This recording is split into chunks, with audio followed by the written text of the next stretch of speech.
So hi, everybody. My name is Joel Lowsky. I'm Aspen Dental Management's Director of Academic and Industry Relations. I'm thrilled to be your moderator today. And we are hosting this afternoon a dental assistant Ask Me Anything. These Ask Me Anything sessions are really comfortable, really straightforward. You might be sitting in an office with an extra bed or going on a road trip somewhere. Anything goes. And we want to hear your questions today.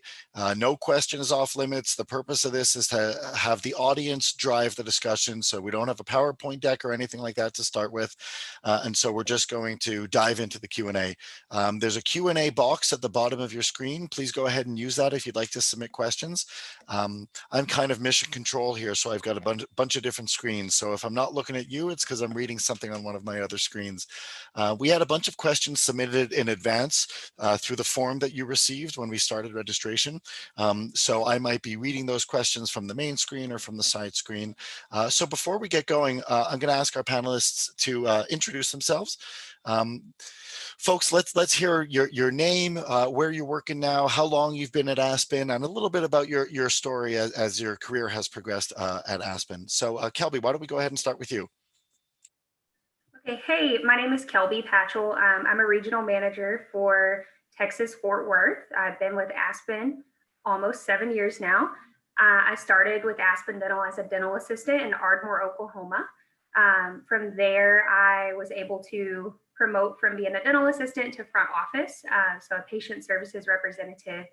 And then I decided I wanted to grow more, so we went through some training, started as an office manager in Wichita Falls, Texas.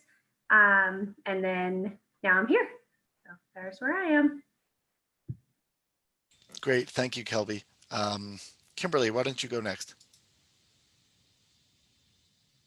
Hi, I'm Kimberly. I'm from Tulsa, Oklahoma.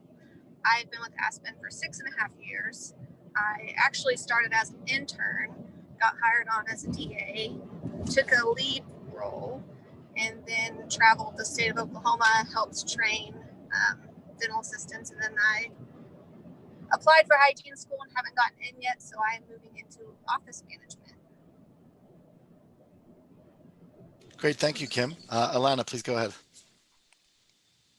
Hi, everyone. My name's Alana Roosh. I've been with Aspen over 10 years now. I started off as an office manager in Waukesha, Wisconsin.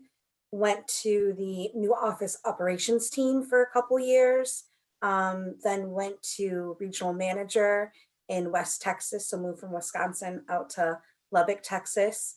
Went back on the new office operations team as a divisional manager, and then got promoted to director of operations.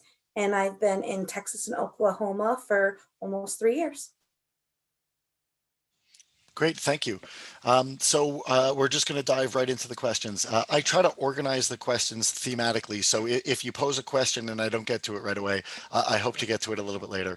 We do seem to have a lot of questions coming in, so I'll do my best to get to them all.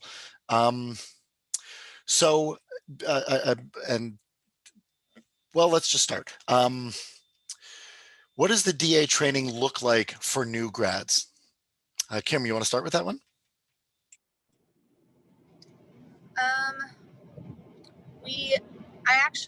Me and another girl came up with a 10-day training program. We kind of start by going over the handbook, introducing them, getting them familiar with the office, and then we kind of work into x-rays, sterilization, basic procedures, setups, and then as we progress towards the end of the training, overflow and denture steps are usually the harder step to get trained on. So we spend a few more days on just learning the lab procedures and lab schedule and how to go from one step to the next and what we're looking for each wax try, wax bite, wax everything. So after that, we kind of go into the ordering. We try to train everyone on ordering. You might not be the one ordering, but we go into how to do that, and your doctor is doing implants, kind of the basics on how to understand implants and the parts to that. Great, thank you, Kim. And how long does that training process last, sort of from the first day until when? honestly, I don't feel like you ever really stop learning, but we aim for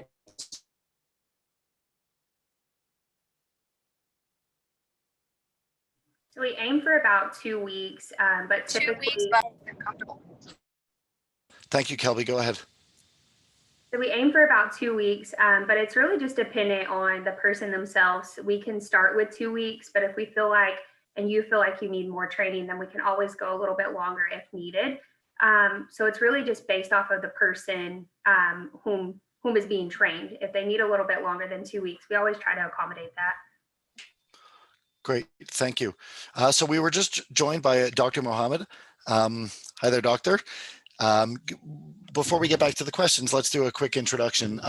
So doctor, your name, of course, which I guess I've spoiled the answer to that one, and your location where you currently practice, how long you've been with Aspen, and then sort of a quick summary of your career. Thanks. Sure. So I apologize for my late attendance. I got out of the office a little bit late on my way home. I'm Dr. Mohammed.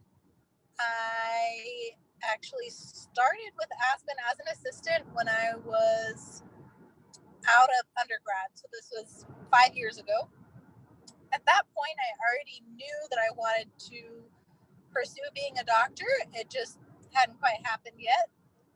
So I figured I needed to get my foot in the door any way that I could. I worked in Broken Arrow in Oklahoma with Dr. Baird for close to a year. And then finally went on my way and started dental school. I finished that up in the middle of this crazy pandemic and started work this summer. And so now I'm there full time back in Broken Arrow. Dr. Baird's not there quite as often because he's out working in other practices, but yeah, back where I started. It's been a journey of growth for sure. Great, thank you. Wow, what a cool story. So you mentioned that the other doctor is out at other offices. There's a question here that says, are we required to travel to other offices that might need help? Alana, do you want to take that one? Yeah, so definitely not required, but what I think is great about Aspen is that it's such a family and team centric place that a lot of people, they kind of just throw it out there that if you need any help in other offices, we'd be more than happy to help. So I think Kim can and Kelby can speak to that. Kim's worked in the entire state, and Kelby's worked in pretty much the entire state of Oklahoma and half of the offices in Texas. And I think it's really helped them grow. I remember when Kelby started as an assistant and when she took the Wichita Falls office as an office manager, I think it was because of the multiple offices that she went to, she was able to grow in that role. I don't know, Kelby, if you want to add to that. Yeah, we always really leave it up to the person. If you can travel, that's great. If you can't, then that's okay. I think the main thing is just being open to travel every now and then, because it can take you to different places. And Kim can piggyback off of that too, because Kim was our dental assistant trainer for the entire state of Oklahoma. So she was traveling throughout the whole state, but doing so willingly and loved doing it, I believe. Kim, do you have anything to add on that, or is that just a smile and a nod?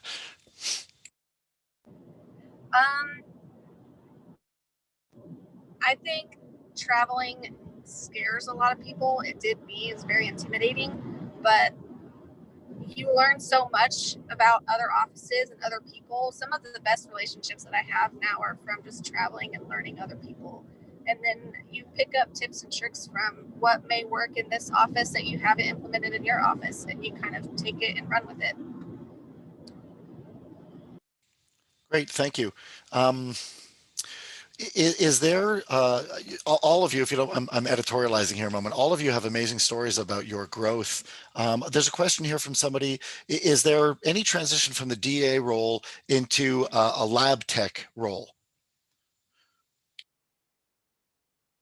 Alana? Absolutely. In fact, a lot of our lab technicians started as dental assistants. What I love about Aspen is that it's not a ladder growth. It literally can go, it's like a spider web. So you can go into operations, you can go in the lab, you can go into hygiene, you can go into marketing, you can go into being a doctor as Dr. Muhammad. So the world is your oyster here. It's really just about voicing your opportunity and how you want to grow, and then making sure that we get you the development and that you're really challenging yourself, pushing yourself, and giving us feedback too, because that helps us. Thank you, Alana. So we've had some new folks join. I just want to remind everybody, if you have questions, there's the Q&A option at the bottom of your screen. Go ahead and click that and you could type your questions in there. Thank you. So this topic always comes up. We do a lot of AMAs. COVID. Go. No, just kidding. I'll narrow it down a little bit more than that. So what PPE is available for DAs? Kelby, why don't you start with that one? Yeah, so we have all PPE that is required for dental assistants and for doctors and for any staff in the building. So right now, each office has N95 respirators, as well as face shields, gowns, shoe covers, head covers, anything that you need that you would feel comfortable. But we also have a PPE recommendations per procedure for each individual procedure that you should wear, that we recommend. And all of those are on hand in each practice. We also have HVE suctions to help with just the reducing aerosols in the procedure operatories as well. Great, thank you. Can you speak a little bit to the process for patient intake with an eye on COVID? Yeah, most definitely. So we have a screening tool that we use for each patient on a welcome call or on their confirmation call process. So we go through and we ask very specific questions in regard to COVID. If they've been exposed, if they've been around anybody who is exposed, or if they live with somebody who has, or if they themselves have tested positive for COVID in the last 14 days. If they answer yes to any of those questions, we're referring them to go see their primary healthcare physician before rescheduling their appointment with us. If they answered a no to all those questions, upon arrival, we ask the questions again, and then we take their temperature. If they didn't bring a mask with them to their appointment, then we're giving them a mask as they're coming into the building. And then we ask them to wear the mask and, until, of course, we're doing an exam and they have to open their mouth, or if we have to take x-rays, if we're doing a procedure. But at all times, they're wearing a mask in the building. So we try to really make it safe for not only the employees, but as well as the patients as they're coming in the building. Great, thank you. In the event a DA is sick with COVID, do they still get paid? Alana, you want to take that one? Absolutely. So they are able to use their PTO. The good thing is that we have not had any dental assistant or an employee who's gotten sick from COVID from the actual office. So because it's happened maybe with their family or them being, out on the weekend or whatnot, you have it. We give them the option of PTO. If it's for being tested, maybe somebody in the office got tested, it's up to the owner. And I will tell you that all of our owners who've had to have employees get tested have been really gracious about that and taking care of the tested. So. Thanks, Alana. This is probably a good time to mention 2 points I'd like to add. Every Aspen Dental practice is owned by a licensed dentist in that state. And so some of the questions, the questions are coming in, they're great. We'll try to get to as many we can. But what you'll hear from us is the answer is going to vary based on the practice owner, as the practice owner is running their own business. So Alana just gave an answer along those lines. The other, I feel it's important to mention when we're talking about COVID and especially about PPE, Aspen Dental is Henry Schein's second largest client after the United States government. So we purchase an awful lot of dental equipment and PPE, and every practice in our network has at least 30 days of PPE on hand. So I feel that's a valuable and important thing for us to share. Hey, Joel, if I can kind of jump in too on that note. Sure, thank you. The offices have an abundance in their storage closets and keep that on hand. And some have gotten so much that we've actually been able to donate to hospitals and to other areas in our communities. So we've really been a front runner in the PPE aspect. Great, thank you. Dr. Mohammed, I think I have a question that will interest you. So when you turn back your camera, I've got one queued up for you. Oh, there you are. Um, Dr. Mohammed, are you doing Invisalign, or is your practice doing Invisalign? You're muted. We need you to unmute. Yes. Um, For sure, we do Invisalign. Honestly, we, as new patients come in, part of their new patient exam is we try and scan everyone. That way, if they're interested, it's something that we have available to us. But honestly, I feel like it's been most helpful when patients are coming back for hygiene recall and they're being scanned, because at that point, they usually don't have a whole bunch of work left. But that stuff being available, the iTero scanners are fantastic. It really helps patients see what's going on in their mouth, not just me telling them. But they're really nice, both for the patients, for them to be able to see it, and also for us to be able to explain to them what's going on. Great, thank you. So the reason why I asked that question is somebody's posed a question about orthodontics, and the clear aligners represents the vast majority of the orthodontic work that we do. So do we train dental assistants to be involved in the orthodontics process? Yeah, absolutely. So each office, at least all the offices that I've been at and working in, they usually started with one dental assistant, usually a lead dental assistant, that goes and took the Invisalign course. That way they know how to work the iTero scanner. They know how to help with placing attachments and looking at delivering trays and all that goes along with delivering a case of Invisalign. I've actually missed out on training, thanks COVID, but trying to make it up through online training. But I was also an Invisalign patient for a really long time, so I kind of have some knowledge on the other end. And absolutely, the assistants get training, and they know what they're doing. We're just not going to throw you in blind. Thank you. So there's some great questions coming in sort of about the office and the office culture. In no particular order, how would you say you keep your teams motivated in your offices during regular life, and then also when the world gets a little complicated, say when a pandemic comes? Kim, do you want to start with that one? I know in our office we have a relationship outside of work, and so we still try to keep all of our teams. We'll go out to lunch every now and then, or we just had a Friendsgiving where everyone got together. We try to keep our friendships not just work friendships. So I can honestly say that my team in Tulsa, everyone has a relationship outside of work. There's a group of us that run 5Ks together. There's some of us that will go to concerts together. It's just keeping an open mind about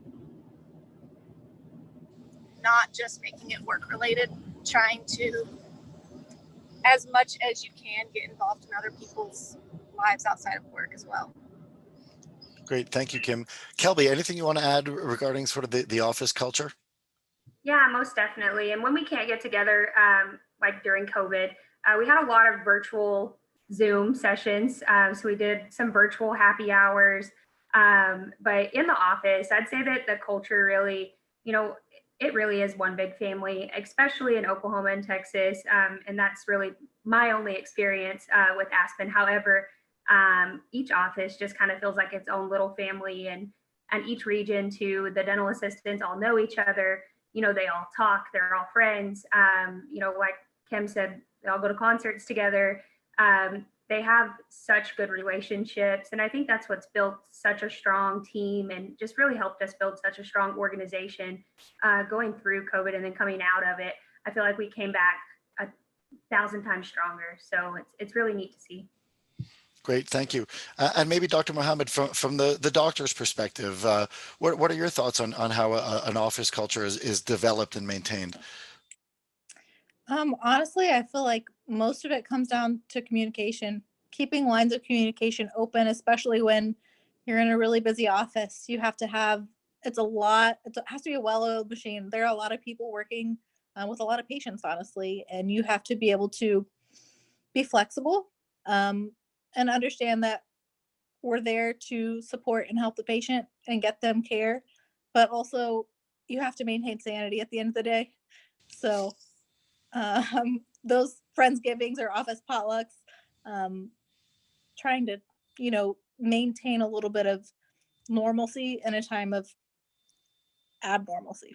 Right. Thank you. So that actually leads nicely into our next question. So if somebody calls out, how do we calls out sick, I believe. How do we make sure those that are in that day don't get overwhelmed with the patient load? Alana?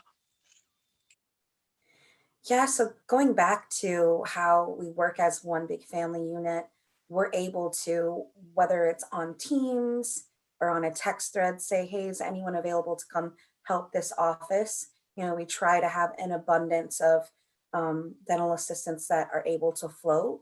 And then the great thing about the schedule is how we make it.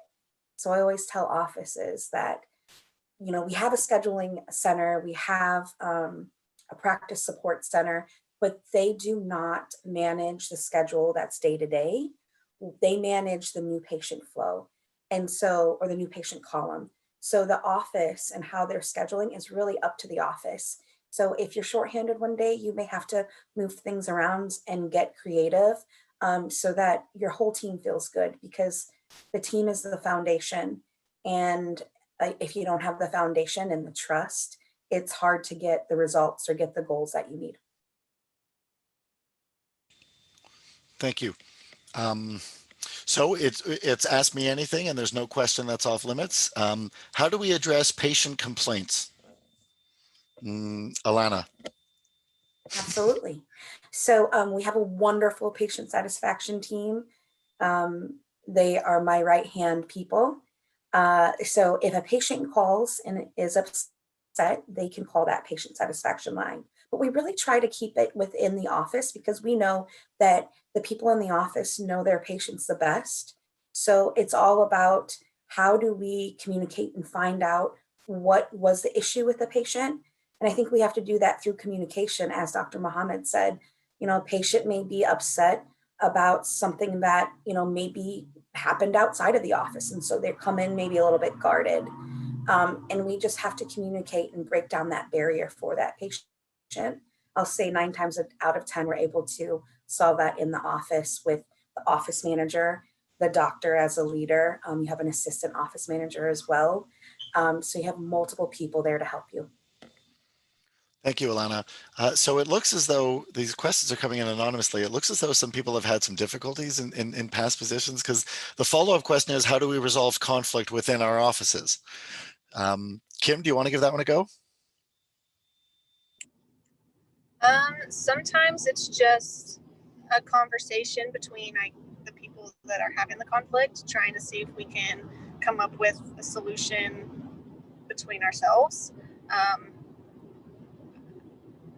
I haven't actually had that issue, so I'm not sure if I can give you the answer that you're looking for.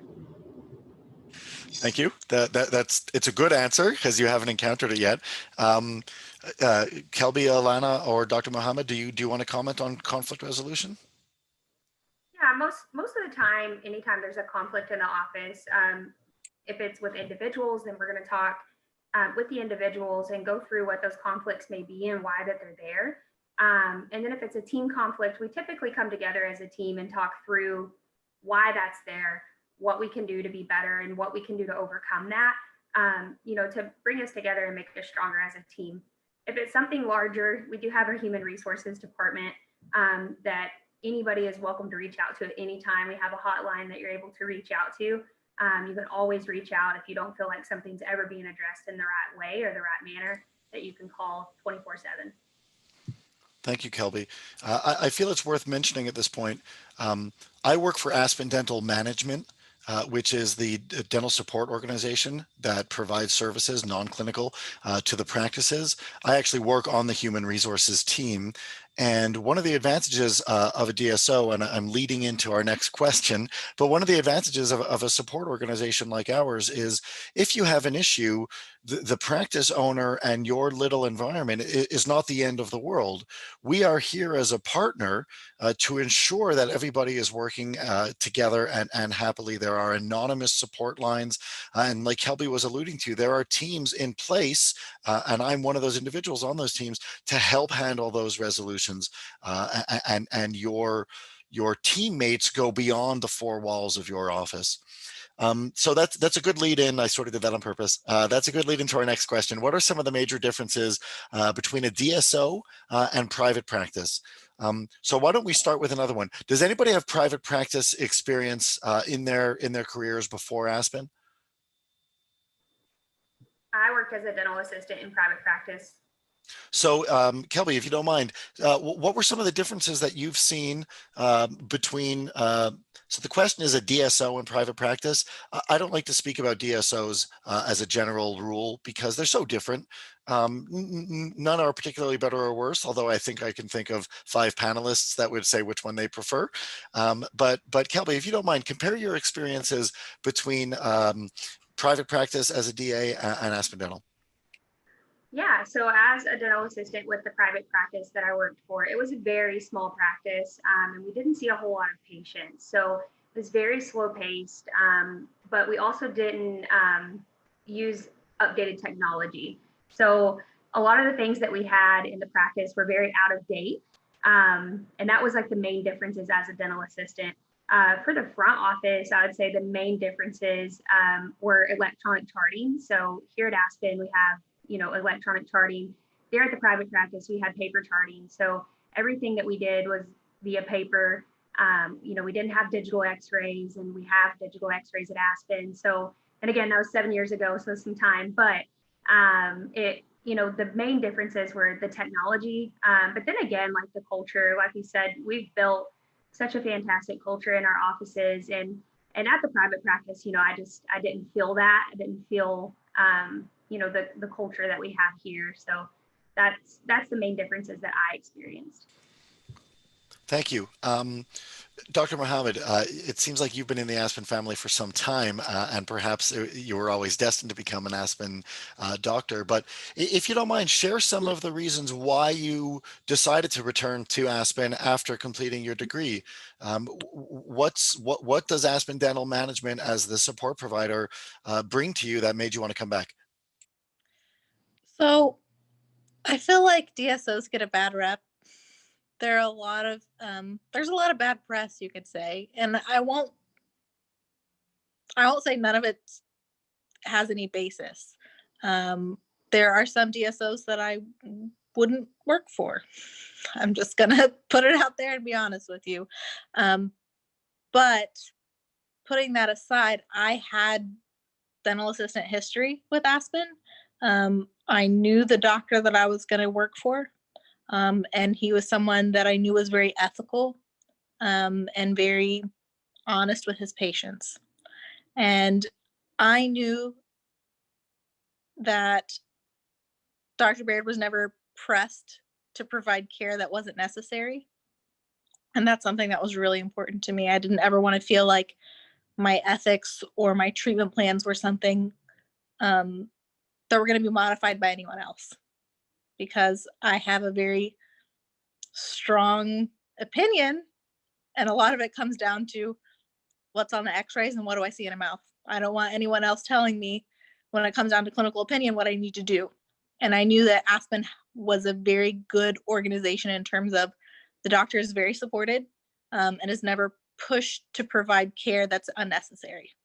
And that was something that was really important to me. And I knew I would have that support with Aspen. And that was honestly my driving decision. Thank you, Dr. Mohammed. Alana, anything you want to add about the value of the DSO and the services provided? For sure. What makes us different is everything from where we're located. So we're everywhere, right? So let's say you join us and you decide, oh, my family's moved back home to Connecticut or to Florida with 900 and plus offices, you're able to transfer. So I think that's something that is very attractive about us. And I think about having payment options for patients and multiple different kinds of payment options. Because when you think about who our patients are and what they need, it comes down to finances sometimes. So I think that as well as the going back to what I talked to earlier, most of our very successful managers, regional managers, our leadership team started as dental assistants. And you look at where they are now, and you look at Dr. Muhammad, not many people can say, I know exactly where I'm going to go practice. And I knew that when I was a dental assistant. Great, thank you. There's actually a question that came in for Dr. Muhammad. Do you think your experience as a DA made you a better dentist? Absolutely. I will say my experience as a DA, especially in terms of overflow and denture steps, all that experience I got as an assistant made me acutely aware of what it took to create a successful appliance and have a happy patient, because I didn't get a lot of that experience in school. There weren't very many patients that came to school um, that could afford dentures, honestly. And so there weren't payment options at school. Of course, the fees are lower, but it took a lot of time and patients couldn't afford it there. So a lot of my removable experience, honestly, I took from being an assistant. A lot of the success that I have, I think, as a doctor came from all the things I learned about patients as an assistant.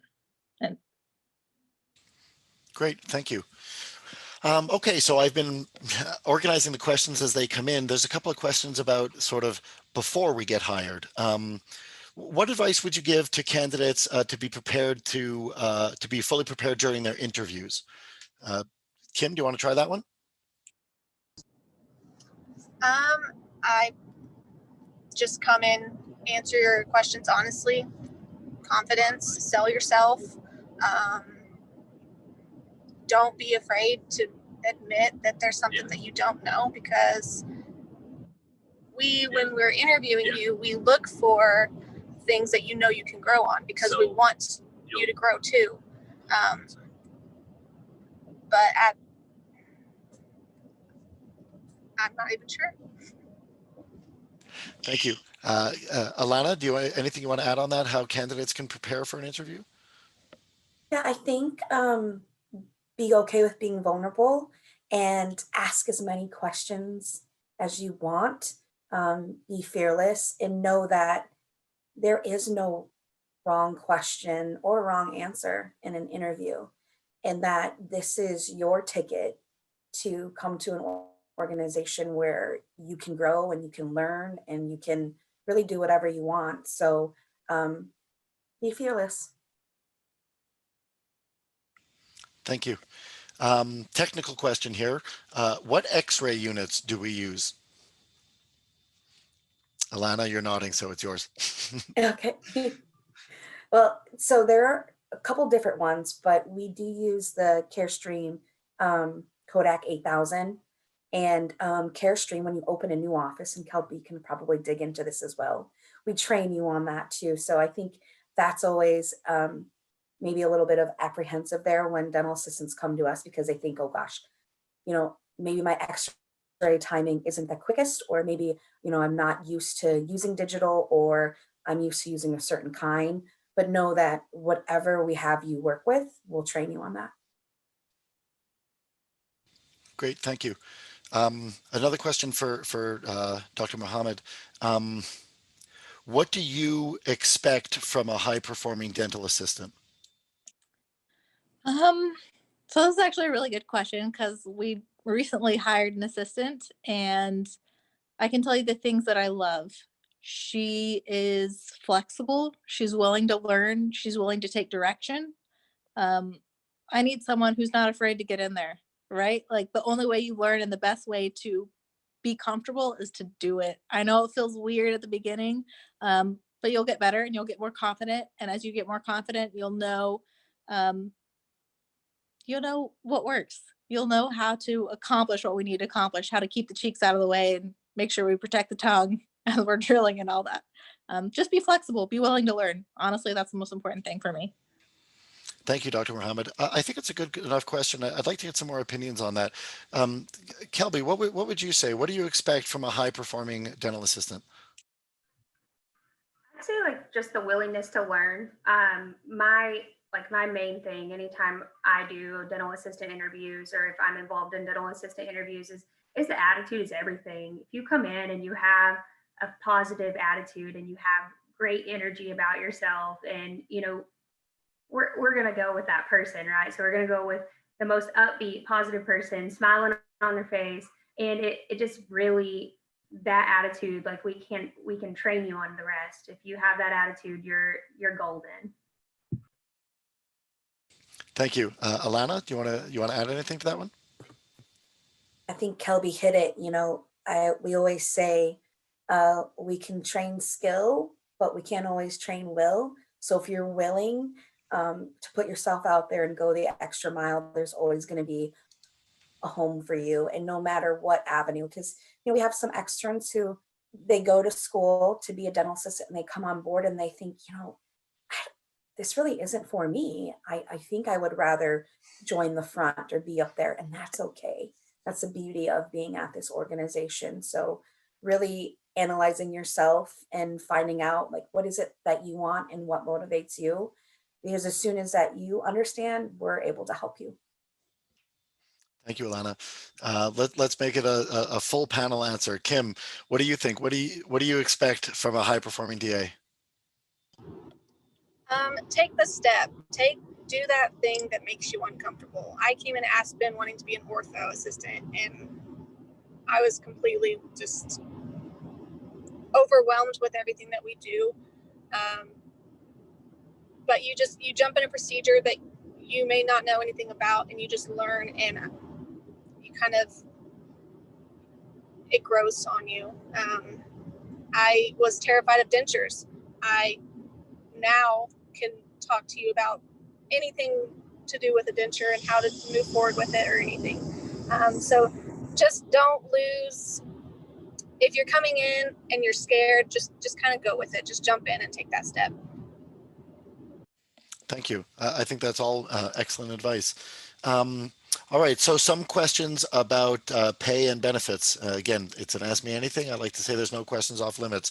So what's the hourly wage? And again, I'll reiterate that Aspen Dental is, each practice is owned by a dentist, and so the practice owner has the final say on that.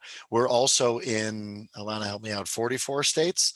And so there is going to be some wide variance of that as well. With that said, Alana, could you talk a little bit about that, about starting wages? Yeah, it really kind of depends what experience you have.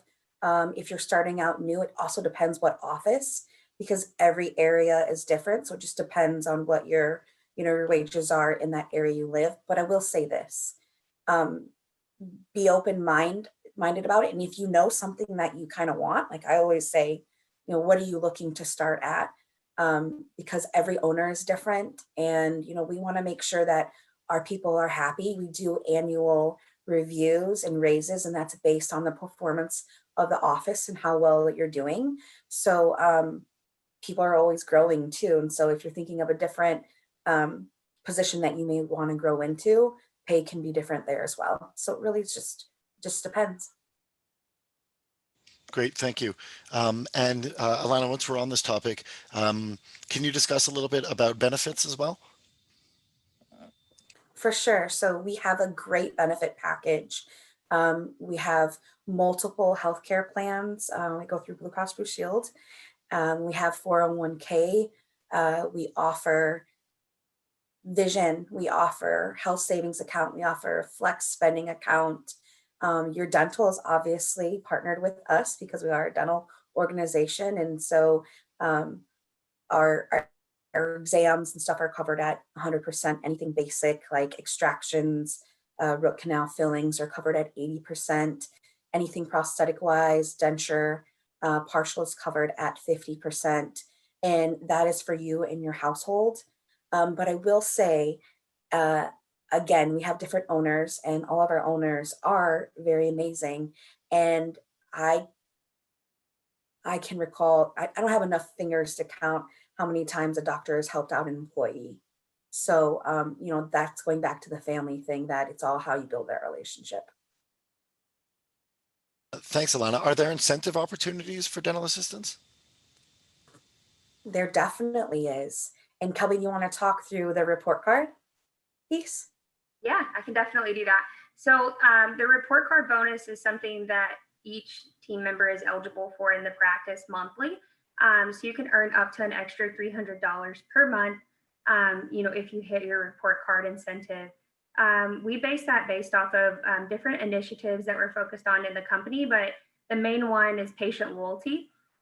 So are your patients loving the experience? And if they are loving the experience, are they going and doing a survey? So encouraging those patients to do surveys definitely help you all earn that incentive. Thank you, Kelby. Again, I'll take this opportunity to chime in. I've been with Aspen Dental for just over 2 years, and one of my favorite things that I've learned is that all incentives, which is fancy talk for bonus, all of those at every position, including the dentists, are based on what Kelby was referring to, which is patient satisfaction. I think it's one of the most remarkable things. If the patient satisfaction score for an office is low, the bonuses are low, and if the patient score for the office is high, then the bonuses are higher. And I don't think you'll find, and I encourage you to research, but I don't think you'll find another dental practice or DSO where incentives are so closely linked to the most important thing, which is do patients leave the practice happier than when they walked in? So I truly think that's a remarkable aspect about Aspen Dental Management and the Aspen Dental practices. Alana, along the same topic, annual pay raises, how is that measured and how is that provided? Yeah, so we measure that on the office performance. So what Kelby was talking about with the patient loyalty and patient satisfaction, again, if the patients are happy, the office is doing well. And so we can then measure that, as well as performance of how you're doing with the owner doctor and your office manager. It's based on that way in a percentage. Great, thank you. Okay, so we're switching topics here a little bit back to the clinical side. How many patients will I see in a day? Kelby. Yeah, so that just really depends on the demand in your practice, but anywhere from probably 6 to 7 new patients a day, sometimes more, depending on the flow of your office. And then as far as existing patients, anywhere from about 21 to 30. It just really depends on what the flow of the practice looks like and really what the doctors are comfortable with and what the doctors are comfortable with seeing, because our schedules are all built based off of the doctor's preferences. So we're always going to follow their preference. And then once their preference is followed, then that's what the schedule is going to look like. So it can be, up to 31 existing patients or 32. But it could also be, 21. It's just dependent on what that day looks like. And each day is going to vary throughout your work week. So some days maybe a little busier, some days maybe a little bit slower. But we try to build the schedules in a way that it's easier for the doctor. And it's just the most effective for them to go throughout their day so that they're not getting bored or worn out doing the same procedure over and over and over again. But the same with the dental assistant. So we try to really be mindful of what we're putting in the schedule so that we're able to keep a good steady flow for the day and you guys aren't getting just completely worn out on what we're doing. Great, thank you. On the subject of people getting worn out, can you talk a little bit about the tactics you use to make sure patients feel comfortable during their visit? Dr. Muhammad, do you want to start with that? So as far as keeping patients comfortable, we have a lot of resources available. There are a lot of people that don't like to come to the dentist. Surprise. So a lot of it's, how you approach them.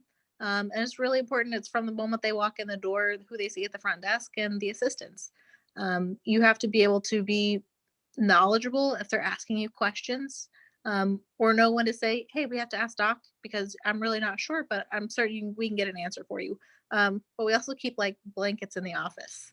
A lot of times it's cold because I'm running around like a mad lady. And so they need things to feel comfortable with what we're presenting to them, the procedures that we're doing, and the people that are around them. Great, thank you.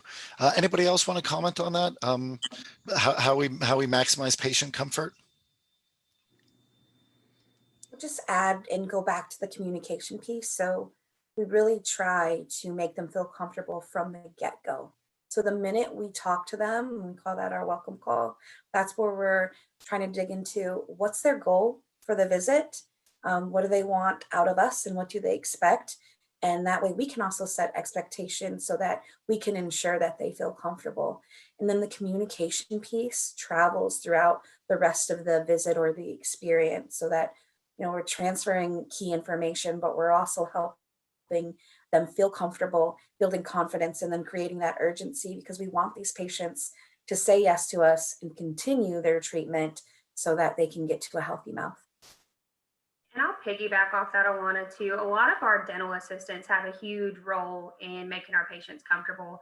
A lot of our patients that come in are comfortable with the dental assistants. They know them by their first name. They're super excited to see them back again. And it's because they have that calm tone. They're there right beside them during their procedure. They're holding their hand if they're nervous.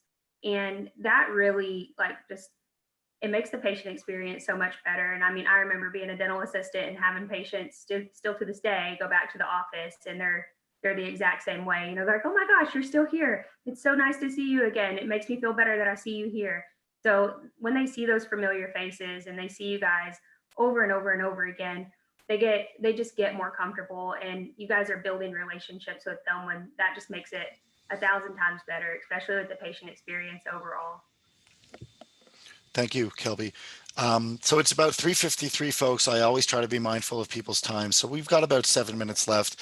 I do hope to get to all of the questions. They're coming in. Again, I'm mission controlled here with all of my screens. So they're coming in from a few different sources. Do you have the option to train under a specialist, such as an endodontist or oral surgeon? Sorry, Dr. Mohammed? So absolutely. In our office in all of Oklahoma, we have an oral surgeon that travels through our offices, and in a couple of offices, we have an endodontist. So they have their own assistants, and as needed, my specific office has actually, I think, lost 3 assistants to the oral surgeon, and they now travel with him. So it just kind of depends as he needs assistance. As necessary, as there are specialists that need assistance, so absolutely they pick from whichever office they need from, and if you happen to be the lucky one, they'll absolutely choose you. Great, thank you.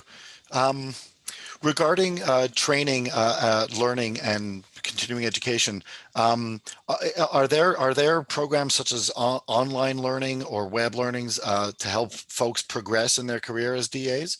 Kim, do you want to take that one? Yes, so we have modules that you can do to keep up with new things that roll out. We've got implant training and coding, if that's something new. If there's a new compliance that we all need to learn, there's that. If you're wanting to learn how to do front office or lab tech, there's modules and webinars that you can also learn as well as hands-on. Thank you, Kim. Anybody else want to add anything on that, or did Kim nail it? You nailed it. Thank you. I can't help but make my own plug here. Aspen Dental opened our online CE library to the entire dental public. So grab a pencil. 3, 2, 1. Okay, jot this down. aspendentalce.com. That is our entire library of ADA CERP approved credited content. Some of it's live, some of it's pre-recorded. That's available until at least the end of March 2022. We opened that to the world during COVID. That's aspendentalce.com. All you need to do is register, and that's our whole library offered up to the public. So please go ahead and join that. Thank you for allowing me to get in that plug.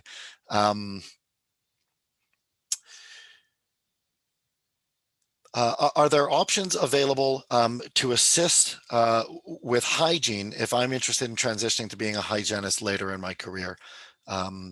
Dr. Mohammed, I couldn't ignore that big nod, so you go first. Yeah, so actually in my office, we have, I think, the first hygienist in Oklahoma who has a hygiene assistant. So that's a fantastic way to kind of get in there and get your feet wet, but also the just the assistants in the office as needed. They help out Miss Wendy, and it's a good way to know if that's something that you're interested in, a direction that you'd like to follow. For sure, those options are absolutely available. Great, thank you. Anybody want to add to that, Kelby? No? Okay, Kelby said no, that's all right. Thank you for being respectful of the time. I actually asked folks not to add if the answer's been satisfactory, so that's great.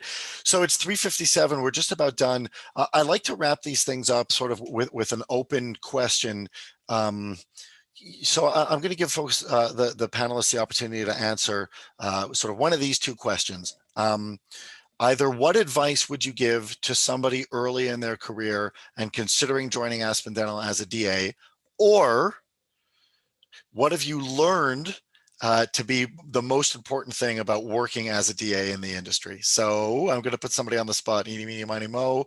Alana, you're first.